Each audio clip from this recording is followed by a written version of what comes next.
Times where I was going, fuck this is shit. You know what I mean? Like, why me?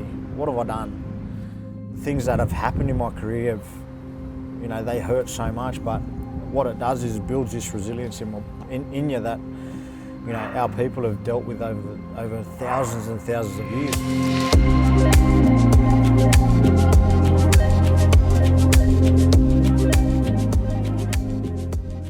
Sweet. Ready? Oh, I don't know. Cody Walker, just a boy from Casino. A beautiful part of the world, I know, because I'm from there also. What was it like for you growing up there? It was quite a interesting place to grow up. I really loved the freedom that you got as a young kid there. Obviously being a country town, not many people in it, and filled with so much family from the area. All our weekends were always filled with, you know, spending time with family, at the pool, at the river, underneath the bridge, and anywhere there's a footy field, it's just, that's all we done was just play footy, swam, play footy, swam. Like. Yeah, that's sick. And like growing up in the Northern Rivers, it's all rugby league. Was NRL always the dream to make it ever since you started? Yeah, playing? it was. As the youngest of, you know, four, we were always rugby league fanatics. I just remember thinking as a young kid that's all I wanted to do was to play rugby league on TV, and it was all I sort of dreamt about. You would have had to make some tough sacrifices, following your dreams, moving away from family, homesickness, giving up the grog. How hard was that? Can you talk me through, you know, an example of kind of moving away from family? Like, how did you overcome that? You know, I didn't play first grade until I was 26, so I sort of had to learn some harsh lessons along the way that if I wanted to get there. So, you know, one of the things I learnt was the homesickness was a big factor in why I was going home every sort of weekend, and I found that really, really hard as a 17, 18-year-old kid. So it wasn't until I sort of moved to Sydney and lived with my brother that my partner at the time fell pregnant at 21, that, you know, I had to sort of make some real changes in my life and make some really big sacrifices because, you know, I was probably a little bit selfish at a young age. And I guess when you did your hemi at Storms, what was like going through your head? Were you like, nah, this is it, I'm over, no more NRL? That was the hardest thing I had to tell my mum and dad and, you know, Nelly and my brothers and everything, that I wasn't going to play. Because of the journey I'd already been on and, you know, all the roadblocks that happened beforehand. And first off, they thought I was joking. Because I'm a bit of I'm a bit of an idiot in terms of I'm always joking around, I'm always laughing and carrying on and making an idiot of myself, and they thought I was joking.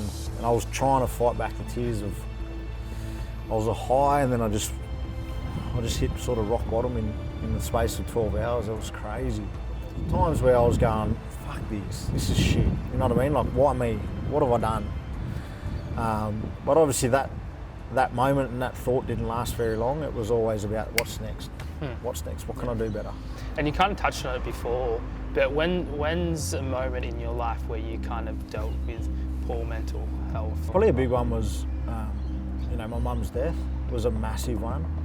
Just because it was such a big moment in my life and it was so sudden. It just happened so quick. It was at the click of a finger that it happened. It happened in an hour. And she was gone. Yeah, totally. And like we share an unfortunate reality. Both our mums can't be here, but I guess, you know, when did you get the call? Like, can you just reflect on those moments? Quickly, like how? Yeah, it was. I was just at home, and I remember getting the call off. It was Pop, but I answered the call, and I remember just feeling something that just wasn't right, and I hung up on her.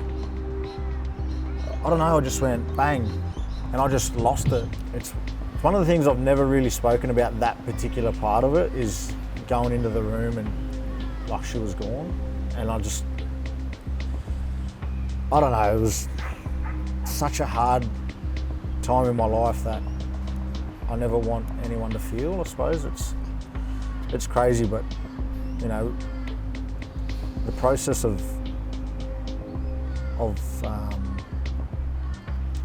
organising a funeral for a person that should be still here is what hurt the most. Is that, and then I had to play 2 days later in Newcastle. So one of the things that we all spoke about was getting me through that game to play, and I don't know how I done it.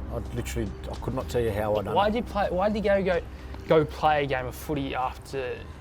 Well, I knew that that's what made my mum the most proudest, was me on the footy field. Do you know what I mean? I knew that. So I didn't want things to stop. And mum was the type of person that she didn't want anyone fussing over her, ever. So I knew that she wouldn't have wanted us to stop our lives. So my thought process was, I'm going to go out and do what my mum would have loved me to do, you know what I mean? And that's to go play footy to the best of my ability. And that's what I've done. And like you scored a try in that game. How did that feel? Like that would have one of the most emotional tries. It's my favourite try I've ever scored, just because of the emotion behind it. And it's sort of given me this post-try celebration that I never had. So I feel as though every time I score now, it's a sign to give my mum a kiss. Because that's what made her happy, was me being on the footy field. I guess, how's like your mental health being in the spotlight constantly? How is it good at the moment? Yeah, it's actually really good.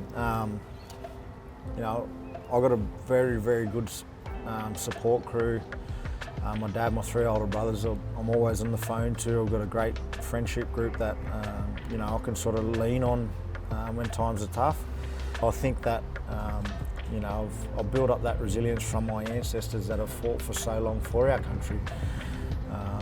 It's sort of ingrained in me. So it's one of the things I've you know, one of the attributes I'm pretty proud of is I've never given up on my dream, and I think, you know, I've learnt that off some pretty powerful people in our lives. Just to finish up on, what kind of community work would you like to do in the future? Going back to Cass, giving back, what do you? Yeah, I suppose the number one thing that's sort of happening in casino at the moment is just the mental health issues going around. And I'm a big believer in being in support of that sort of stuff, because we've lost too many young kids as it is, just from, you know, those mental health issues. So one of the things that we've started is a mental health foundation where we're using a bit of rugby league as a bit of a vehicle for change, or a bit of a drive, and getting our kids to relate their mental health back to rugby league, because they're sort of similar in terms of, on the footy field you have to talk to your mate to get, you know, to help your team out. So in everyday life we can relate that to everyday life, and it's just giving our kids the encouragement to speak up, but also the kids that have been speaking up too, what to say and how to say it, the tools that they can then provide them to go to different services provided across, you know, Northern Rivers. And yeah, just inspiring the younger youth. It's something I'm really, really passionate about.